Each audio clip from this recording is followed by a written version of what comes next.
El siglo XXI es hoy. Estoy con César Rojas. Su Twitter es Cesleo. Así es. Por- Cesleo. Cesleo. Por César y Leonardo. Ah, César Leonardo. Así Ah, es. bien, chévere. Cesleo. Dije chévere. Algunas personas dirán, dijo chévere.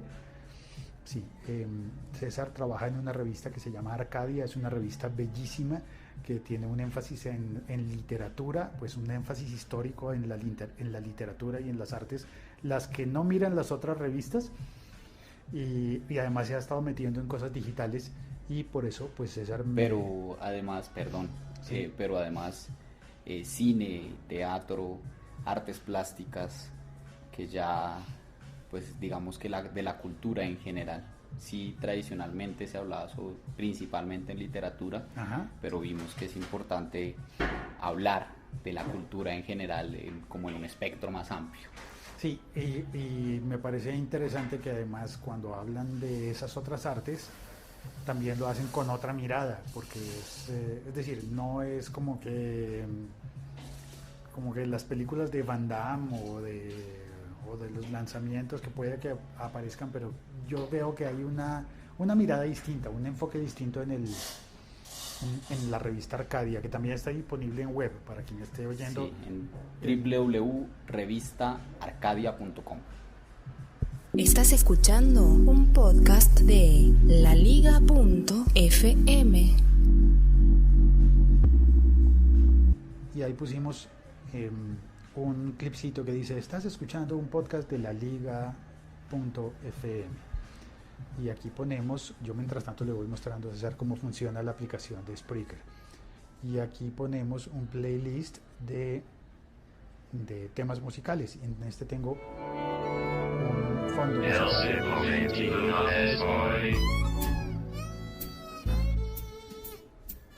Y ya, y esto es. Pero no alcanzo a ver Justo en este momento se ocultó la barra de volumen, que puedo bajarle el volumen, y quería bajarle el volumen porque el sitio en el que estamos, que es RPM Records, es una tienda de vinilos en Bogotá, en lo que se ha llamado la zona rosa de Bogotá. Un poco cuando surgió Zona Rosa era como inspirada en la zona rosa de Ciudad de México, pero pues no sé, creo que México ya superó la zona rosa o algo así. Ya tiene varios además. Ya debe tener varias. Bueno, y nos reunimos. Yo me tomé el atrevimiento de poner esto a grabar porque César me dijo: quiero hablar de podcasting, vamos a hacer un artículo sobre podcasting, ¿verdad? Así es. Es de lo poco que puedo adelantar de la próxima edición. Es que queremos hablar de podcast, y particularmente queremos hablar de qué tanto se ha extendido este fenómeno en Colombia. Entonces adelante, lo que ustedes van a oír es una especie de ¿cómo se llamará? Una entrevista mutua, Sí, una entrevista doble, yo creo. algo así. Eh, Yo pedí brownie, César no, No, yo solo el pintico. café. Usted ya estaba en radio, y si ya está en radio, ¿por qué hacer podcast? Porque la radio es insuficiente. Yo trabajo en radio y agradezco el trabajo, pero al mismo tiempo veo muchos vicios en la radio, especialmente en la radio comercial, bueno, y la pública también. Han incurrido en grandes vicios, a la vez que han sido muy útiles durante 100 años para el desarrollo de la sociedad. Hubo una época en la que la radio conectaba a través de las distancias y hacía que las familias se reunieran en torno al reproductor de la radio, a oír las novelas, las radionovelas, y construía sociedad en esa época. Pero al mismo tiempo se fue quedando, en mi opinión personal, estrictamente personal, se fue quedando con ese modelo de unidireccional, en el que la radio habla y el pueblo escucha. Y el tiempo cambió, los tiempos han cambiado, los tiempos de la masividad para intentar construir y unificar naciones creo que dan paso a nuevos tiempos en los que la diversidad es importante. Entonces, en España, unificar tantas provincias y yo creo que debió requerir de leyes como las franquistas, pero a la vez eso generó muchísimos resentimientos y muchas cosas difíciles. Y siento que Colombia es un país de regiones, igual que España, mucho más notorio en Colombia que en otros países de América, que en otros países hispanohablantes, y en ese sentido en Colombia tenemos una idea de que la radio, a pesar de que se hace en las ciudades y en los pueblos, la radio, toda la radio habla como la capital. Okay. Niega un poco el derecho a los acentos y el derecho a disentir. La radio está diseñada, por regla general, a que a todo el mundo le guste lo mismo, en las músicas, en las noticias y en los contenidos generales. Y eso deja por fuera a mucha gente. Cuando aparece el podcast, a mí me parece maravilloso porque de repente un programa de radio que yo hacía sobre música ska, lo cortaron porque no servía para los propósitos de la emisora, pero había un montón de gente en la ciudad que se movía con esa música como ritmo vital y como eje de su vida, como tribu. Y luego pude sacar ese programa como podcast. Y ahí, entonces, el hecho de no ser masivo se convierte en una ventaja y no en algo que le reste mérito. ¿Esto fue hace cuánto? 6 años por ahí, más o menos.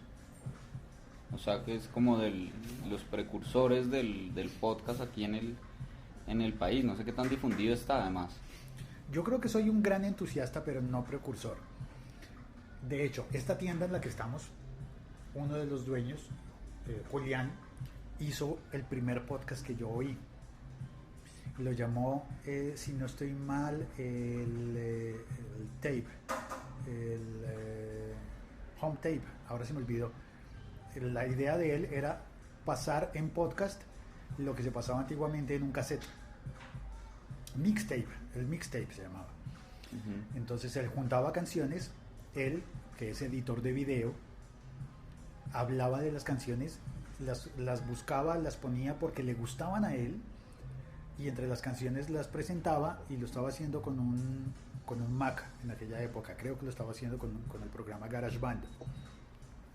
Ponía las canciones, las hablaba y se las enviaba a los amigos. Esa era la lógica, como un mixtape hecho en un cassette. Entonces él, qué sé yo, una vez al mes grababa unas canciones y las mandaba, y ese fue el primer podcast que yo oí. Cuando entré a la plataforma a oír el de un amigo, compañero de trabajo que me había mandado una grabación para compartir canciones, encontré que había más. Y allí vi uno de video, por aquella época había podcast de video. Pues sigue habiendo, pero no había tomado tanta fuerza YouTube, entonces la gente estaba apuntándole al video, al podcast de video. Vi uno, y había uno que se llamaba Paro Diario con Santiago Rivas, que después ha trabajado en programas de televisión, en Señal Colombia y demás cosas. Bueno, pero y después de tanto tiempo, ¿sí es algo que se haya difundido o sigue siendo algo de un nicho muy pequeño, de un grupo muy pequeño que está haciendo podcast y otro grupo también muy restringido que lo escucha, o es algo que ya tiene masa, que ya tiene? Yo pienso que pasan las dos cosas, que va creciendo pero sigue siendo nicho. La magia y lo que podría permitir que crezca mucho más es que al ser un nicho no restrictivo, sino que permite la especificidad en varias direcciones. Estoy hablando raro, ¿no? Tal vez no se entiende. Digamos que sería el nicho de la gente que oye podcast, que inicialmente es de geeks, pero entre esa gente aparece un nicho distinto de geeks a los que les gusta la historia y se dedican y les gusta oír podcast de historia. Pero también están los que entraron por ser geeks, pero les gustan los cómics y se dedican a oír podcast de cómics. Ok. Hay un tema con los podcasts, y precisamente que rescata algo que antes era más común en la radio, y es este formato que tenemos en este instante de una conversación larga, de corrido, que en la radio tradicional, o nos interrumpen con canciones que tienen además compromisos comerciales, Ajá. o nos interrumpen con la pauta comercial. Entonces el podcast a veces tiene esto que es largo y que puede durar 20, 30 minutos de dos personas hablando y uno a veces es escéptico con que alguien se tome ese tiempo de escuchar. Más aún, hay podcast de episodios de 3 horas. Entonces al principio cuando la gente, digamos que gente común que no está familiarizada con los podcasts, les dice uno, no, es un audio de 3 horas, dicen, ¿qué? ¿Pero cómo voy a oír yo un audio de 3 horas? Y ahí uno tiene que entrar a explicar, no, mira, pero es que hay una magia, una magia especial que podemos hacer porque somos magos, y esa magia se llama pausa. Ok. Si fuera radio, sería no lineal. Eso es difícil de explicar. No tiene que ser continua. Tú puedes detenerlo y retomarlo después de la misma manera que se retoma una lectura de un libro o de una revista. Y de hecho yo he encontrado que mucha gente habla del podcast como hijo de la radio, sucesor de la radio. Y hay mucha gente que piensa, yo trabajo en radio, yo quiero hacer radio, voy a hacer podcast. Y a mí me parece que no, que el referente para el podcast no es la radio, sino son las revistas. Porque analizándolo, es un contenido que aparece periódicamente. La radio siempre está ahí, no es periódica, tiene que estar encendida siempre. Ajá. Pero un podcast no puede estar encendido siempre y no tendría sentido. Aparece periódicamente, algunos serán mensuales, otros quincenales, otros diarios, como las revistas. Ok.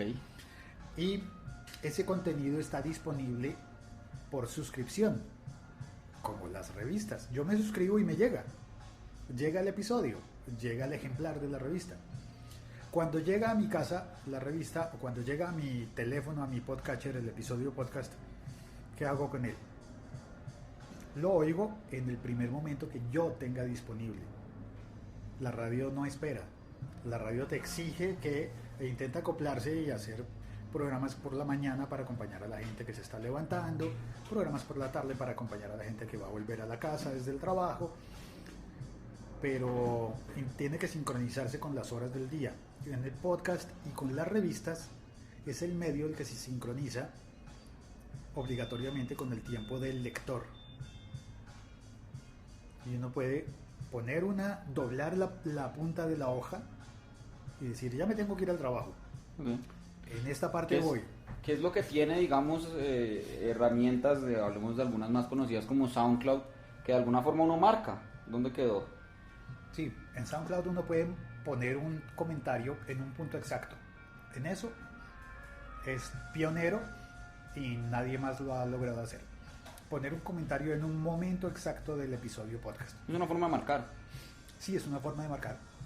Muy bien. Pero también pero eso digamos que cuando usted lo hace con la aplicación nativa de Apple Podcast, simplemente la aplicación sabe dónde va usted. Usted la cierra y cuando la abre de nuevo y va a continuar, ahí está en el punto en el que iba. Y más aún con iCloud y con este tipo de sincronizaciones, ya no lo hace solamente la aplicación podcast, sino que muchos otros podcatchers se sincronizan entre aparatos. Entonces yo puedo llegar si tengo un Mac en la casa y estoy oyendo un podcast, me voy para el trabajo y lo abro en el iPhone y continúo oyendo donde iba.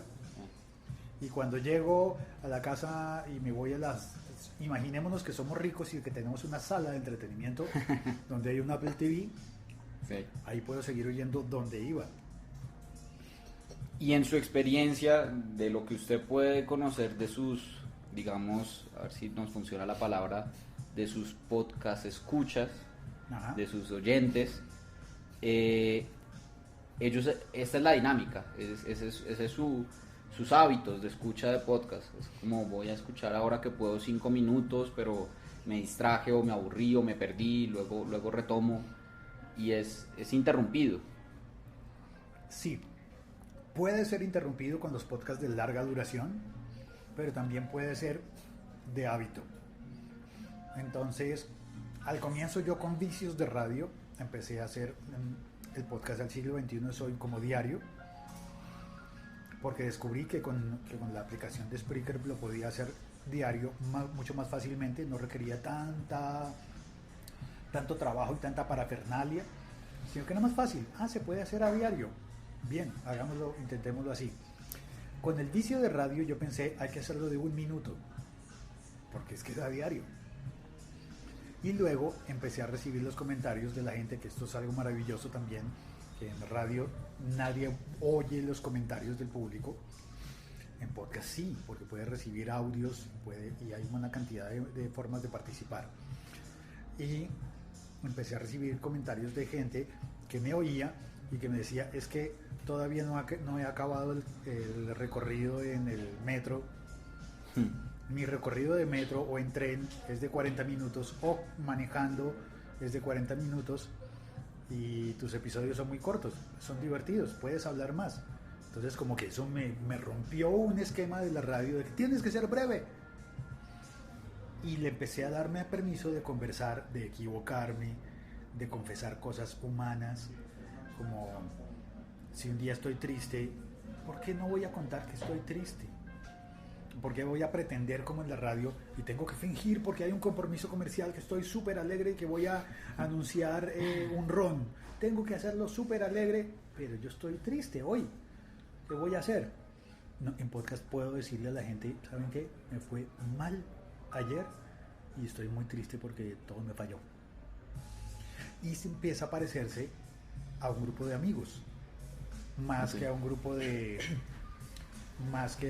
de escuchas con los que uno tiene un compromiso y con los que no puede uno equivocarse y demás cosas. Hay un par de temas que me interesan mucho y es como de ese rastreo, de ese estado del arte que usted ha podido de pronto ver en estos años como podcaster y como escucha también. ¿Qué estamos haciendo en el país? Hay un poco lo que usted me decía hace un rato era que las regiones pueden revivir un poco su fuerza por medio de los podcasts. Hay un caso bien interesante porque es que además de oír muchos podcasts, he estado leyendo mucho sobre podcasts, que tampoco hay tanto disponible, ¿no? Pero entonces en el momento en el que no hay mucho disponible, uno empieza a recurrir a conocimiento de otros países, de otras lenguas. Entonces, claro, hay cosas escritas en español, muy pocas. Hay cosas escritas en inglés, hay más, pero suelen ser como tutoriales. Hágalo así. Hay un tutorial en español, un libro tutorial de Milcar, que es un podcaster con muchísimos seguidores en España y en todo el mundo hispano. Y nada más. Y sobre teoría, que estuve leyendo, yo tengo la idea de publicar algo, a tan pronto tenga tiempo. Tengo muchas ideas en la cabeza y a veces no alcanza el tiempo para todo. Encontré el texto más bonito sobre pensamiento desde la visión de la comunicación. ¿Qué está pasando con el podcast? Es un texto brasileño de compilación de experiencias. Y ahí contaban la historia de que en el norte de Brasil es, digamos, la zona más selvática del país, la zona de menos densidad poblacional, la zona más rural de alguna manera y la zona más lejana de los centros de poder político y económico. Entonces el poder político está en Brasilia y el poder económico e industrial está en Sao Paulo y en Río de Janeiro. Todos están al sur de Brasil y en el norte no pasaría mucho a partir de lo que se cree de los medios masivos. Los canales de televisión y las compañías de radio están en el sur de Brasil, más cerca de Uruguay y en el norte, cerca de Guyanas y cerca de Venezuela. ¿Qué pasa? Entonces, cuando apareció un podcast hecho por gente del norte de Brasil, el resto de Brasil empezó a conocer un acento que nunca se había podido utilizar en los medios masivos de Brasil, porque era un acento minoritario Y cada vez que alguien del norte de Brasil llegaba a trabajar en un medio masivo de comunicación, en la televisión, desde Sao Paulo o desde Río de Janeiro, pues le decían, tienes que modificar el acento. Y yo pensé, caramba, en Colombia siempre nos han hecho eso. Cuando yo conozco a alguien que viene a trabajar a Bogotá y que quiere trabajar en Radio Nacional, no en la Radio Nacional, sino que quiere trabajar en Caracol y en horarios nacionales, pues le dicen, no, es que tú tienes que dejar de hablar tan paisa, o un pastuso tiene que dejar de hablar pastuso, o alguien del Caribe tiene que dejar de hablar tan del Caribe para poder salir en televisión o salir en radio. En podcast no. En podcast uno puede hablar y ser honesto. Por primera vez puede salir y hablar y ser honesto y decir sus palabrotas, decir sus errores gramaticales y utilizar su acento, porque es libre.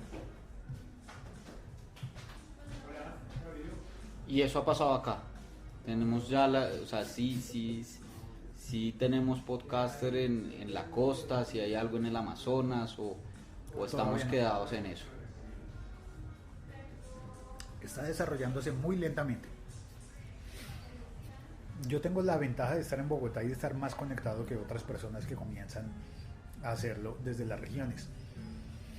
Eso me da un privilegio, pero además es un privilegio que yo no quisiera tener, porque a la vez es muy aburrido, ¿no? Empezar a hacer podcast y encontrar que no hay tantos interlocutores dentro del mismo país y que es más fácil que me conteste gente que vive en Galicia o en Málaga o en Murcia o en Barcelona o en Madrid, y todavía no me contesta nadie de Colombia, y luego me empiezan a contestar en México o en California o en Argentina o en Chile, y luego empieza a contestarme gente de Colombia poco a poco y empieza a aparecer gente en la conversación. Nos subieron la música.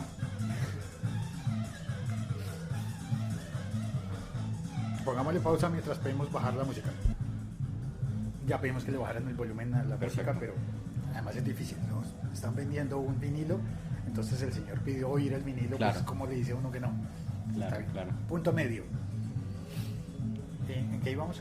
Pues sus primeros seguidores en el podcast fueron extranjeros y poco a poco empieza a recibir comentarios de acá, de colombianos. Una cosa que me parece muy bonita es que yo no diría seguidores, sino que lo percibo como una conversación en la que todo el mundo tiene voz. No es como la radio en la que uno tiene el micrófono y el otro aguántate, sino que como acá el micrófono es el del teléfono, pues es muy fácil de acceder a ese micrófono.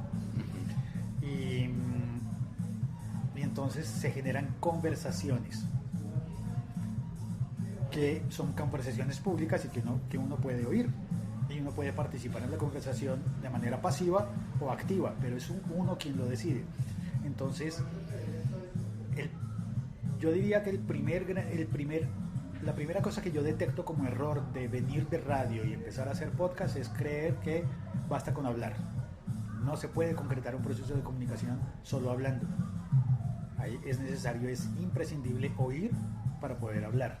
O si no, no hay comunicación. Hay, qué sé yo, hay onanismo o algo así. Pero entonces empiezo a hablar con gente de otros países y luego empieza a aparecer gente en Colombia, y curiosamente es en Cali y en el Valle del Cauca donde hay más personas haciendo podcast en un momento. Hace un par de años aparecen en Cali y algo en Bogotá, hay unos intentos en Medellín, pero digamos que los intentos de Medellín están más ligados a la idea tradicional de la radio. Gente de radio haciendo podcast. Funciona, es chévere, pero falta entrar a la comunidad e interactuar. Eso para mí ha sido difícil porque implica desaprender, olvidar cosas que uno había aprendido para hacer radio. Y bueno, y ahora que usted está en ambos mundos, es raro, es traumático, es difícil cambiar el chip. o es algo implícito que usted sabe que una funciona de una forma y la otra de otra? O... Yo creo que cambiar el chip es fácil cuando uno ha comprendido y ha abierto la puerta para entender que podcast es distinto.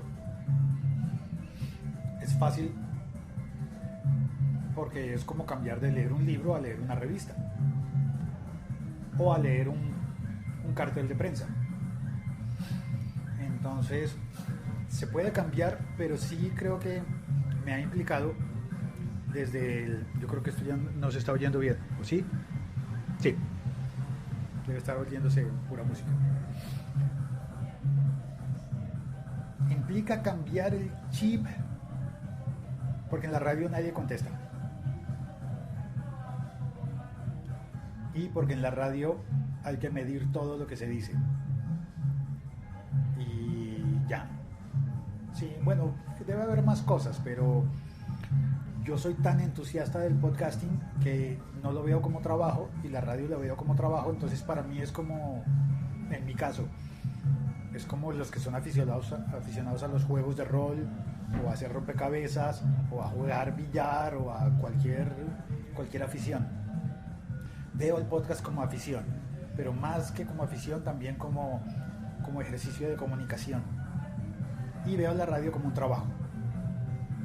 Hace un rato usted me decía que lo que tenía el podcast y este formato de larga duración, por decirlo de alguna forma, es que la gente puede llegar y encontrarse con temas de los que tradicionalmente no se habla en la radio. Que alguien cree su podcast de historia, que alguien cree su podcast de manga, que alguien cree un podcast de rock, de un área muy específica del rock. ¿Hay algo así acá? En el país tenemos, ahora que me habla del Valle del Cauca, no sé, son de salsa, de pronto soy simplista al presumir eso, o qué es de lo que se está hablando allá, qué es lo que se está empezando a hacer en Medellín, qué es lo que se está empezando a hablar en otras regiones. En el Valle del Cauca hay gigs. Yo no sé si será porque hay un gran como una incubadora de empresas en Cali, pero hay geeks y hay gente como en el ámbito geek. En el Valle del Cauca está Maher en Buga, está Temperita en Cali, y curiosamente Alexandra no siguió haciendo podcast, pero era bien interesante porque ella trabajaba en medicina y hablaba de cosas de medicina. Okay. Y contaba historias de creo que estaba haciendo su rural en un hospital, y entonces contaba cosas de fisioterapia, y de repente se enganchó con una clínica de fisioterapia con una podcaster española que es fisioterapeuta y que además de ser española y fisioterapeuta es ciega, que la población ciega es bien importante para el podcasting porque es un medio ideal para ellos. Y como que empezó a moverse mucho en el Valle del Cauca. En Medellín, por otro lado, está el de Gabriel Posada, que hacía radio antiguamente, entonces hace ejercicios parecidos a los de la radio. Y está Santiago Ríos, que trabajó en Radioactiva y fue como muy de radio. Creo que él se cambió de renglón económico, dejó de hacer radio, me parece que trabaja con algo de innovación para la ciudad o alguna cosa por el estilo, y se cambió y está haciendo su podcast sobre emprendimiento, y me parece que ha funcionado mucho más bonito desde que habla de emprendimiento que dejó de hablar de música. Yo he tratado de hacer lo mismo. La música como que me invade y siempre está ahí, pero descubrí que hablar de música es tan vacío. Uh-huh. Es como el mundo cambió, ¿no? Entonces antes la persona que sabía toda la formación de las bandas era un sabio, era alguien que tenía grandes posibilidades de vivir de su conocimiento. Pero eso cambió, eso ya no. Saber de música es como saber de fútbol, no necesariamente eso te convierte en un cronista deportivo que se va a ganar la vida con eso. ¿Y ahora de qué habla? ¿De qué prefiere hablar? Yo lo que llevo es un diario tecnológico, un diario de vida, en torno a la tecnología, que tiene mucha música involucrada, pero que habla sobre aplicaciones, habla sobre empresas de proveedoras de internet y habla de cosas que descubrí que pasan igual en todas partes del mundo. Suelen ser cosas geeks en muchas ocasiones, pero es que hay geeks en todo el mundo. Bueno, y ahora que hablamos de lo tecnológico y que estábamos hablando de Spreaker, pasemos a la parte técnica del podcast. En el sentido más básico, yo me imaginaba grabando un audio y luego subiéndolo quizá a Audition o Audacity, que es gratuito, y crearme algunas cortinillas con sonidos gratuitos. ¿Cómo lo hace usted? Yo empecé así.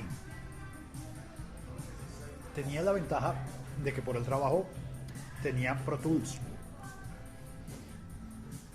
Entonces era una herramienta mucho más potente que Audacity. Y con eso monté los primeros podcasts grabándolos en Pro Tools y subiéndolos a una plataforma de manejo de podcasting que era Podomatic. Nunca fui tan geek como la gente que grababa sus audios y los alojaba en su propia web y creaba el feed, escribía a mano el feed. Para mí hay que saber mucho de programación para eso. Y ahora hay plataformas que permiten hacer eso muchísimo más fácil. Entonces yo grababa así, subía los audios y ya, como que tenía esa visión muy formal. Luego cuando aparece Spreaker, al comienzo aparecieron SoundCloud y Spreaker, casi que simultáneamente.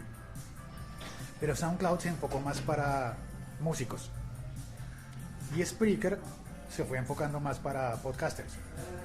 Está una plataforma muy importante para el mundo hispano que es Evox, que recopila audios. La gente sube sus audios de la manera tradicional, los graba y los sube, y allí hay una biblioteca enorme de audios disponibles en todos los temas, en todas las categorías, y eso es muy importante, tener cosas interesantes que oír. Entonces Evox dio un punto de encuentro, una gran biblioteca de audios. Y para hacer las cortinillas, para poner pausas, para encontrar cosas como que es que yo soy aficionado a, qué sé yo, a manga pero más concretamente a hentai. ¿Y qué hago? No se consigue nada, tengo que leer fanzines en japonés, ¿o qué hago? Pues uno entra a iVoox y busca hentai, y hay podcasts hablando sobre hentai, y uno puede entrar allí y buscar casi cualquier tema y algo encontrará que hable de los temas que a uno le interesan, porque además es como la biblioteca de Babel de la radio hispanoamericana. También se suben contenidos de radio, entonces también se pueden encontrar allí programas de la cadena SER, pero también se pueden encontrar de la radio independiente Radio Macondo de Cali, que es uno de los que ha empujado fuerte hacia el podcasting, aunque a mi modo de ver han perdido un poco la fuerza dentro del podcasting y se convirtieron más en portal de contenidos. Pero hay de todo allí en Evox para oír. Cuando aparece Spreaker y le da a uno la posibilidad de utilizar el teléfono para grabar y subir de inmediato, hay otro boom que es de grabe usted.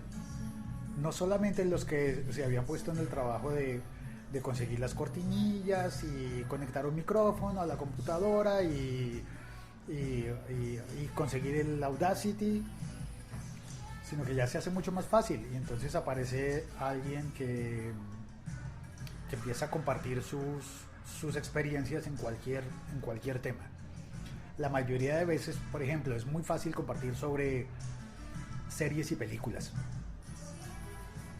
y uno empieza a encontrar reseñas de usuarios normales. No hay que ser Film Affinity para calificar una película. Claro.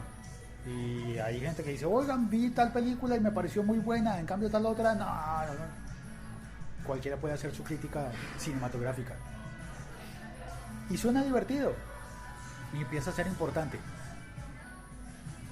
Es como en un episodio podcast que yo hice hace un tiempo retomando una entrevista vieja a Isaac Asimov. Él decía que en el futuro va a haber maestros va a poderse equilibrar la balanza y tener un maestro para cada estudiante, gracias a las tecnologías. Muchos aprendiendo y muchos enseñando, distinto a lo que pasaba antes, que era uno enseñando y muchos aprendiendo. Sí. Y el podcasting lo que hace es permitir que las conversaciones sean abiertas y que haya mucha gente conversando. Bueno, y entonces, cuando usted descubre esta aplicación, se queda con Spreaker. Sí.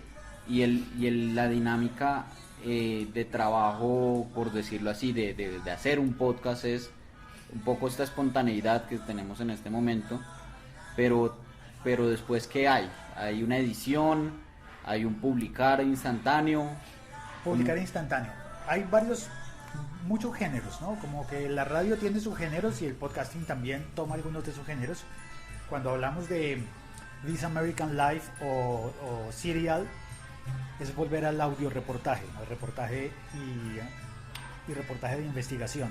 Serial es un documental de investigación en el que además la periodista se convierte, aparte de narradora, en personaje importante porque va avanzando la investigación de la mano de ella.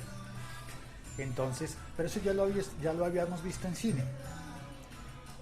A mi modo de ver, Serial y This American Life y ese tipo de audio reportajes, como los que está intentando también Radio Ambulante, a mi modo de ver, eso es el género de documental que se hizo muy famoso en cine con Michael, ahora se me olvidó, medio lapsus, el de The Awful Truth, de La Cruel Verdad. Michael Moore. Moore. Sí, Michael Moore. De Bowling for Columbine, por ejemplo. Sí. Entonces, y para nosotros, para Colombia, en televisión es el formato de Pirri, de periodismo de investigación, pero además comprometido en primera persona, que es donde se distancia de los antiguos formatos en los que decían siempre hay que mantener la distancia, la objetividad. Claro. Ya cuando uno ve a Michael Moore y Pirri, ya objetividad, no, yo estoy convencido de esto y voy a defender esa tesis. ¿Qué pasa también en Serial? Sí. Que Serial también es, al tiempo que avanza la investigación, es un espacio para que la periodista como que se abra un poco a lo que está sintiendo mientras averigua. Exacto, le pone un componente humano. Ese tipo de componentes humanos no son tan permitidos en los medios convencionales. De la misma forma, me imagino que para los medios escritos, pues creo que si alguien dice en una revista, no, es que voy a hacer una crónica, ok, la crónica la tienes que hacer a partir del personaje, no, pero es que a mí me tocó meterme en la situación del personaje, no, desde el personaje. Así lo hace Radio Ambulante. Incluso Radio Ambulante tiene unos esquemas para la gente que va a colaborar con ellos, en los que ellos, la gente que va a proponer un episodio para Radio Ambulante tiene que hacer las cosas como ellos las hacen, seguir el método de ellos para que se conserve el formato. Cuidan mucho el formato. Y eso está muy bien. En una época yo pensé, me voy a postular, voy a hacer algo para Radio Ambulante. Y luego pensé, no, pero es que yo quiero hacer otras cosas en las que yo sí pueda contar lo que yo siento. Porque un poco, en mi caso, en algún momento incluso recibí muchas críticas haciendo podcasting, porque la mayoría de los podcasters hasta ese momento eran como personas que querían hacer radio aficionada. Sin trabajar en radio, querían llegar al punto de trabajar en radio. Entonces me encuentro con muchas personas que quieren un micrófono mejor, insonorizar, hacer un estudio donde no haya ruidos externos. Y desde mi punto de vista, yo lo que quería era romper con todo eso. Entonces empecé a utilizar el teléfono pelado y a hablar en la calle y a dejar que los ruidos de la calle estén presentes. Le dan cierta naturalidad. Y hubo un momento en el que un podcaster de México, de Ciudad de México, y uno de Málaga, en España, jugamos con ellos, porque uno de ellos dijo, lo que tú haces es reality. Y otro dijo, no, lo que tú haces es verité. Entonces fue muy bonito para mí ese momento de la carrera de podcasting, creciendo, haciendo tonterías, compartiéndolas con el mundo, y que haya alguien en España que diga, es que esto se parece a los realities de televisión. No desde el punto de vista, yo lo entiendo, no desde el punto de vista de Gran Hermano o de La Voz, sino desde el punto de vista de los programas españoles como 100 días, ¿o qué? ¿Cómo es? 20 días en el programa de inmersión, de periodismo de inmersión. Sí. Aquí fue famoso por el reportaje que le hicieron a Carlos Matos. No lo vi. El de Hyundai. Ese no, me lo perdí. En la casa que él tiene, la mansión en Cartagena, y bueno, su ascensor, pues, ese es otro tema. Pero creo que se llama 21 días, un formato en el que homeless, los sin hogar, las personas que no tienen donde dormir, que duermen en la calle. La periodista va durante 21 días a documentar cómo se duerme en la calle, y su compromiso es dormir en la calle durante 22 días. O irse a un pueblo o irse a un poblado maya en la Riviera, pero a vivir como la gente de etnias mayas, o meterse en cualquier cosa, ser surfer durante 21 días y mostrarlo. Y del otro lado, desde México, el podcaster mexicano decía, no, eso es verité, con el concepto del cine documental, el concepto básico del cine documental, de pon la cámara y deja que aparezca la verdad, lo que tenga que aparecer. Entonces esos dos conceptos igual me parecieron muy bonitos, y jugamos a hacer una votación y que la gente votara si este podcast debería llamarse reality o verité, y al final ganó la votación por reality, aunque a mí en el fondo me gustaba más el concepto del verité, deja que pase lo que de verdad ocurre. Y eso para mí es como deconstruir los conceptos de radio. Es que no se te entiende porque hay mucho ruido. La realidad es así, ¿qué vamos a hacer? Lo estoy mostrando. Esto se va así tal cual a la red. Sí. Con la música de fondo. Bueno, hay un mínimo de calidad, ¿no? Entonces yo puedo revisar y decir, uy, no, se dañó la grabación. Eso pasa en todas partes, ¿no? Es decir, si fuera cinema verité, alguien podría decir, se veló el rollo. No sirve, no es inteligible. Bueno, hay que sacrificarlo. Pero si se entiende, sácalo.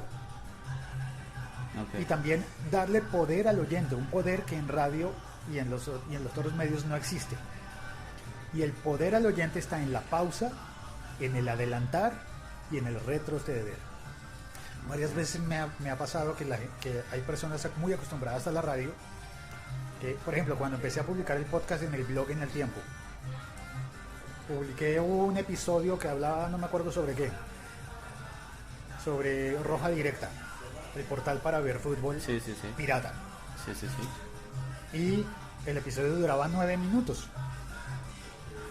Es un episodio promedio de una duración para mí aceptable, pero alguien me comentó, no voy a desperdiciar 9 minutos en oír eso. Y yo pensé, esta persona no sabe que existe la barra de adelantar. Era como tan básico como que si todavía no llego al punto, si todavía el programa de audio no llega al punto que tú quieres, adelántalo. Si te gustó tanto que lo quieres volver a oír, retrocédelo. Y más aún, muchas aplicaciones de escuchar podcast permiten oír a velocidades distintas. Y entonces nos acercamos al público ciego. El público ciego que tiene aplicaciones de voiceover para leer la pantalla de su computadora o de su teléfono, ese público está acostumbrado a oír indicaciones vocales muy rápido.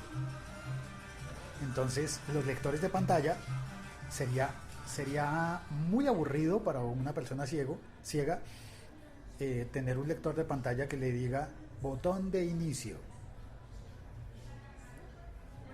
botón de compartir, botón de volver atrás. ¿A qué horas termina uno de leer una web así? Entonces para ellos dicen botón de inicio, botón de cortar, como las cláusulas legales de la cuña, de las cuñas de alcohol y de cigarrillos. Todo pasa muy rápido, se convierte más que en palabras en un código auditivo. Entonces la persona ciega reconoce eso y lo lee de una manera distinta. Sabe lo que ya lo que están diciendo allí, y entonces es capaz de oír mucho más rápido. De la misma manera, uno dice: esta información está muy interesante, pero tengo poco tiempo, quiero oírla a 2x, y la oye al doble de la velocidad. No como ardillas, sino que tienen unos algoritmos de compresión de tiempo, y uno oye todo más rápido. Okay. Y uno decide: este podcast que tiene música lo quiero oír a 1x, a la velocidad natural, normal. Pero es como si uno fuera a leer revistas y hubiera tomado un curso de lectura rápida. Y uno dice: este artículo es informativo, lo quiero ya. Y con lectura rápida llega hasta el final del artículo. Ya. Pero otro de repente es literario y uno dice: quiero leerlo despacio porque tiene imágenes. Eso es poder del lector.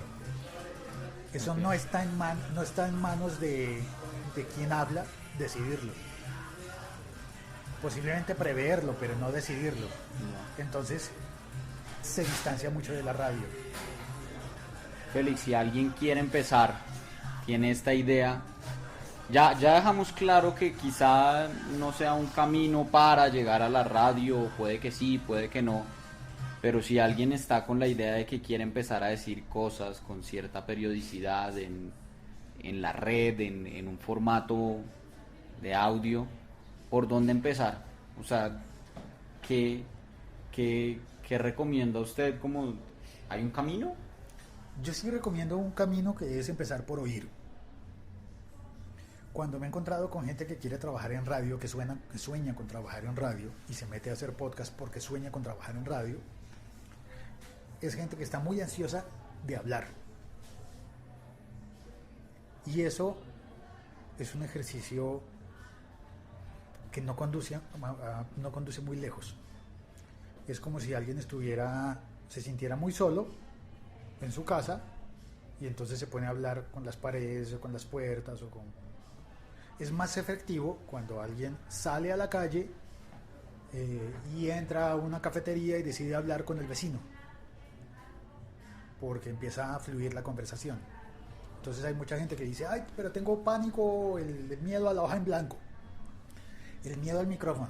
Yo creo que en realidad no es el miedo al aparato, sino que tiene mucho de miedo a la hoja en blanco del escritor. ¿Qué voy a decir? Es mucho más importante en audio el qué voy a decir que el cómo me veo. Cuando es con cámaras es cómo me veo. También está el componente de cómo me oigo. Cuando no conozco mi voz y la oigo por primera vez me sorprendo. Pero aparte, ¿qué voy a decir? Si lo que digo es lo suficientemente interesante, así mi voz parezca fea, la gente me va a escuchar porque tengo algo interesante que decir.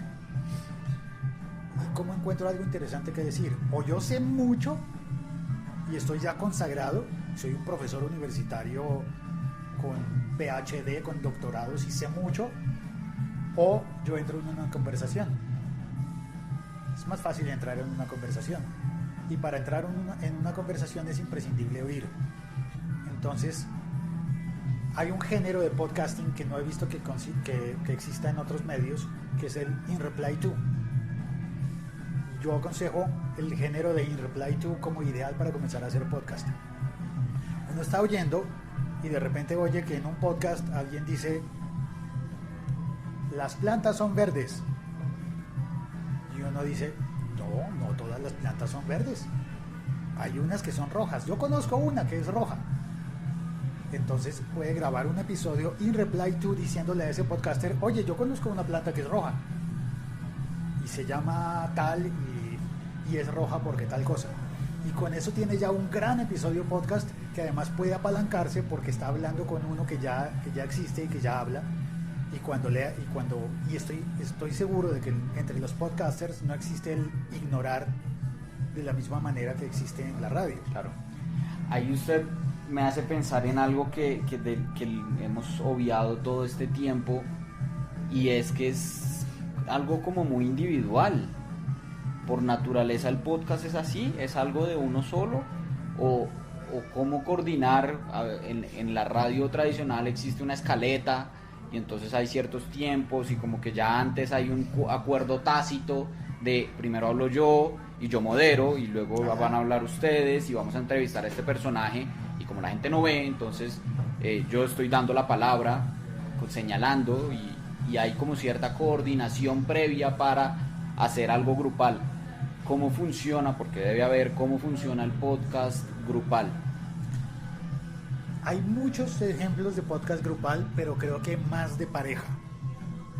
Para mucha gente, para muchos podcasters, el ejercicio de hablar solo es difícil. Es tan difícil que incluso si una persona conoce todo el tema, necesita de un interlocutor que le esté interpelando y que esté allí para hablarle, para no sentirse que está hablándole a la pared, sabiendo incluso que hay gente que va a oír en otro lado, en otra parte del mundo o en otro momento de la historia.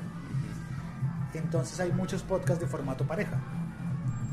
El podcast más importante del mundo hispano, como que ha sido introductorio para mucha gente, se llama Puro Mac, y es un podcast que habla solamente de productos de Apple y que está hecho por dos argentinos que viven en Estados Unidos, y ellos se hablan entre sí, son amigos desde niños, luego se separan, luego han contado muchas veces la historia. Uno de los dos sabe mucho sobre Apple, el otro se cambia por primera vez de Windows a Apple y necesita ayuda, así que llama a su amigo de infancia y le dice: ayúdame, que necesito saber cómo me cambio de Windows a Apple, cómo me funciona tal cosa. Y al final terminan diciendo: ¿por qué no compartimos estas charlas?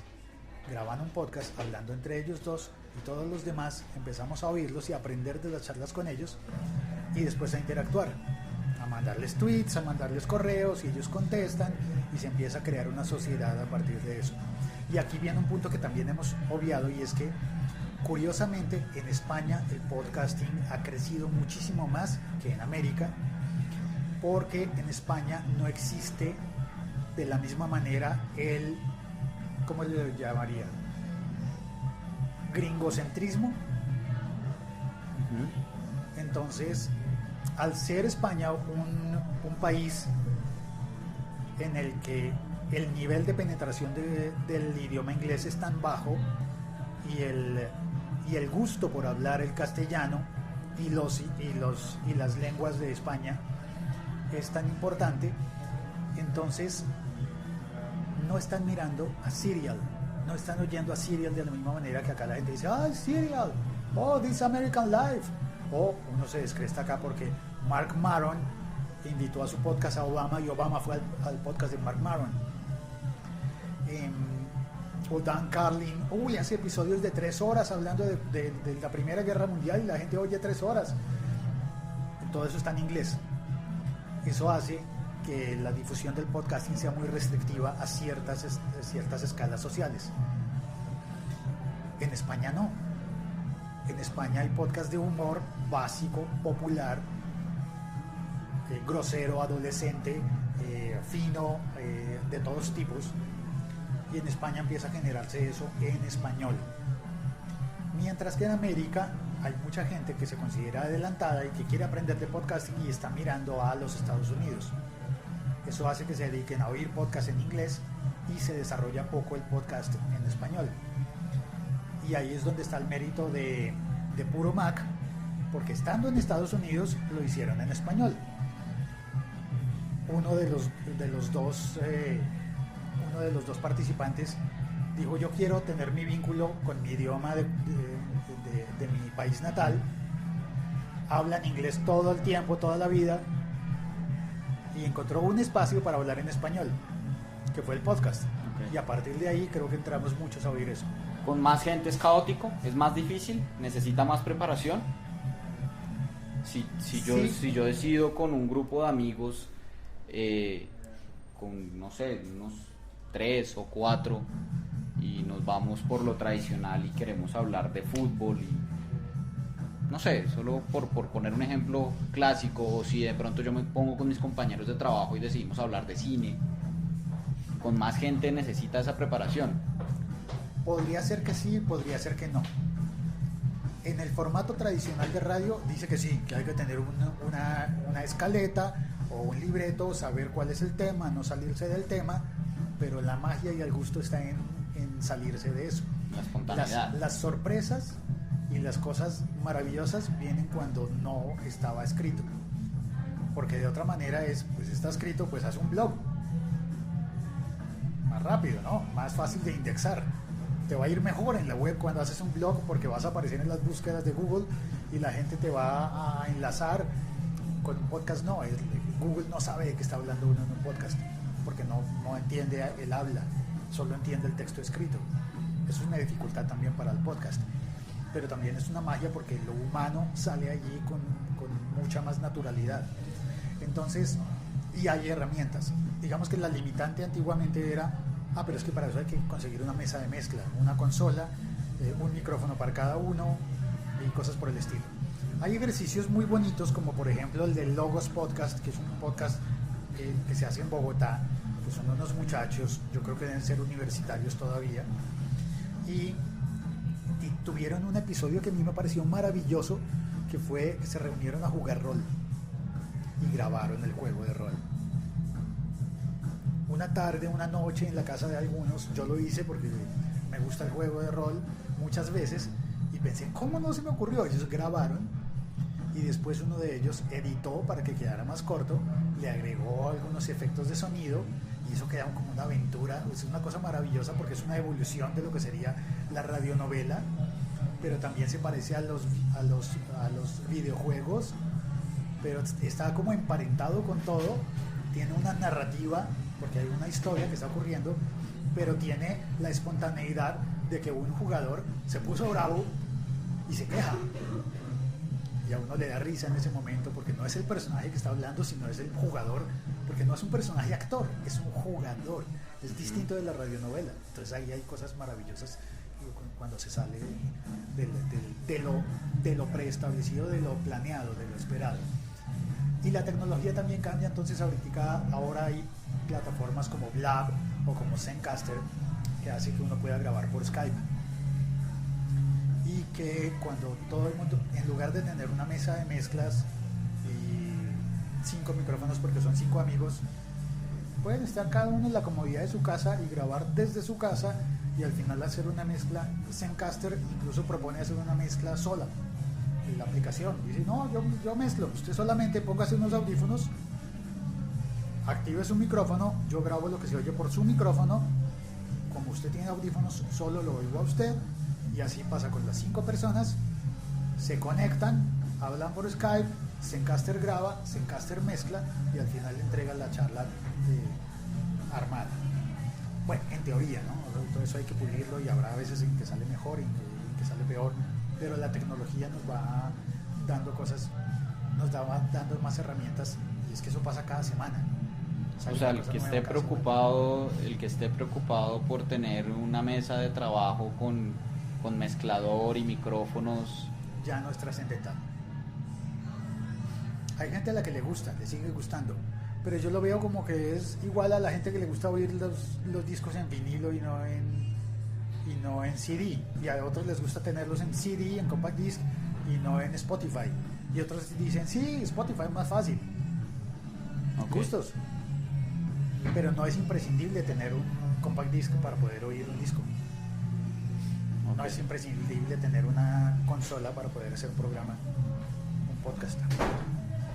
Para terminar, Félix, ¿qué ha aprendido usted haciendo podcast? Ya me habló un poco como de lo valioso que es esa conversación y rescatar ciertos elementos humanos y conocer mejor a su audiencia y que ellos lo conozcan mejor a usted además, pero si pudiéramos sacar una gran conclusión de esto, ¿qué sería? He aprendido sobre mí mismo, he aprendido a liberarme del encasillamiento de los medios masivos, incluso trabajando en los medios masivos, tener derecho a tener gustos distintos, como puede ser que le guste a alguien el manga, o que le guste las series de acción, o que cualquiera de los temas, y también la riqueza humana, la diversidad, oír voces distintas, conocer nuevos lugares, a través de las personas. Si vuelvo a los medios masivos, es como, si conozco el mundo a través del cine, la cantidad de películas que nos llegan de Hollywood es tan abrumadora que casi que no conozco el cine de verdad. Y el podcast puede venir de cualquier parte y uno puede aprender a hacer un montón de cosas. Puede haber tutoriales en los que literalmente aprende a hacer cosas, o puede oír podcast sobre filosofía o sobre puntos de vista, que pasan un montón de cosas. Yo lo veo como una experiencia liberadora, casi que más que aprender, es como que me libera. Y más he estado enfrascado en desaprender que en aprender. Okay. Desaprender para buscar la libertad. Pues bien, ¿Está muy etéreo? No, está claro. Félix, mil gracias. No, hombre, gracias a su merced por darme chance de hablar de esto, que como se ve me apasiona. No, muy bien, muchas gracias. Muchas gracias. Pongamos un efecto. La música de la liga.